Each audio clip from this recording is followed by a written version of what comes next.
All right, we're learning today one of two men arrested in an 18-month-old murder case in D.C. was allegedly being paid to help prevent violence on the city's streets. So this out me, boy, I don't get it. Bro hit the lick and I'm with it. Been hanging out the ski mask, I can't fit it. Bro hit the lick and I'm with it. Been hanging out the ski mask, I can't fit it. Welcome to DC Gospel, man. Before I go any further, man, hit them buttons, subscribe, share, and like. Man, y'all. The only reason why I'm reporting this because it's out there and it's going circulating. Selling ounces of that boot for. I really don't know what's going on, but there's some weird stuff going on in DC, man. What's up with the violent interrupters, y'all? Of violence interrupters in local neighborhoods. They work to steer people away from crime, but another interrupter was just charged for a murder that happened in Northeast D.C. Today, 7 News. Like, I had a violent interrupter as a friend getting my business, y'all back. Y'all need to go check the video. Went up to 7,000. He was the type of guy, y'all. Now, look, let me tell you about this guy. And what we need real people. He came home, everybody thought he killed somebody. The whole story is that, long story short, he told on his brother on the body. He never busted a gun. He shot in the air. I got the police report. I posted it. Nigga had to switch because I lost a lot of the footage, y'all. I don't know what happened. But man, let's get right back into it. So like I said, the guy, he was just lying. He should just came home telling the truth. Hey, look, man, I told on my brother, man, the streets ain't for everybody. Look, man, I cracked, man. I broke all the rules, but he chose to come home on the straight gangster stuff like he was, you know, and it went bad for him. But, man, I don't know what's going on, but they just locked this violent interrupter up. This all happens on a day when a violence interrupter working for the OAG's Cure the Streets program is facing a first-degree murder charge. His name is Cody Wynn, one of two men. For murder from a case that was like something like 18 months ago, but it was another guy, Cody, that I don't know if he's locked up, out, over the jail, but for them to come back and lock somebody else up, something going on. And then I see like pictures with like Big Psych and him, like what's really going on with the violent interrupters, y'all? Like I'm lost, right? And I really like Big Psych, but all this little stuff coming out about, like talking about these are bad moves, bro. Like it's nothing good behind this. Bro, I really mess with you, Holmes. Like, this bad.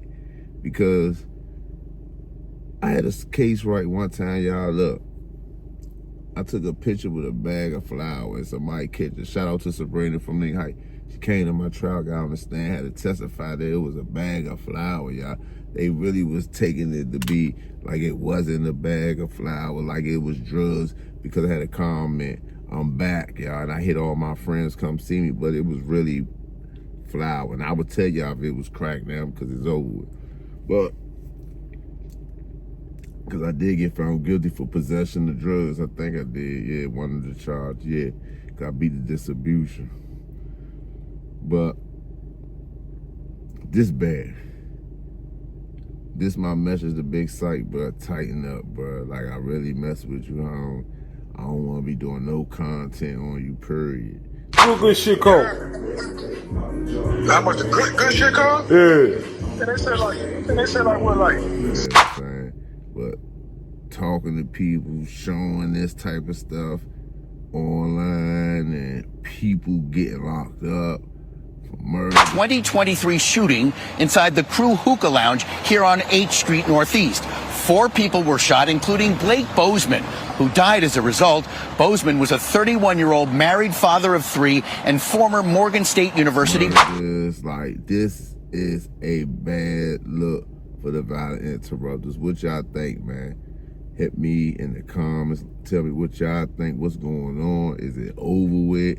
is the United States Attorney Office gonna take over the whole project and just run everything, where these guys gotta report to the police and they just gotta be hot, like all the way hot, like all that trying to be cool, this and that, just ain't getting it, y'all.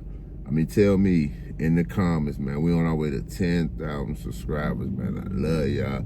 Peace and harmony. And oh yeah, I'm part of the YouTube partnership program now. Y'all, they told me to let y'all know. Let's run me up. I'm gonna bring y'all all the content. Man, DC Gospel News gonna bring you some of the news that people scared to bring. Man, go check out my Sean Branch strain with the YNs, where they had a situation going out, you know, down the prison system, Gilmore, with some paperwork came out. Sean Branch side saying it's fake, and they saying it's not. The actual people talk.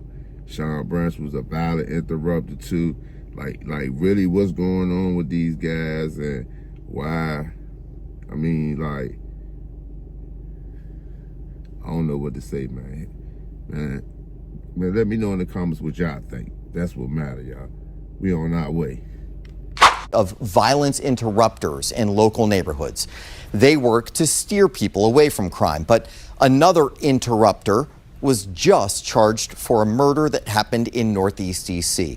Today, 7 News was at a hearing where the agency responsible for the program and public safety in the district was questioned. Our Washington, D.C. reporter Felicia Ashley tells us what was revealed. I confirmed today that a man charged this month with killing former college basketball star Blaze Bozeman was a violence interrupter. Violence interrupters get paid with tax-paying dollars to help prevent crime. Investigators say 43-year-old Frank Johnson was the second man arrested for killing Bozeman. The other suspect in the shooting, Cody Wynn, was also a violence interrupter at the time of the shooting. This was confirmed just hours before Deputy Mayor for Public Safety and Justice, Lindsay Appiah, was questioned about the Violence Interrupters program during an oversight hearing. During that hearing, Councilman Zachary Parker questioned her and had her explain the new model she's presenting with the Violence Interrupters program. What is the model? Because one of the criticisms, as you know, that violence interruption programs often get is that, oh, we're wasting money, this isn't really proven. And what catches my eye is that you're now employing a new model that you're saying is evidence-based. Now, I believe all of this is evidence-based. I'm fully bought in, but for those that may be skeptical, if you can just elaborate. So what we're doing is like the group violence reduction model, so GVRS, which is mentioned in NIC JCR report and others.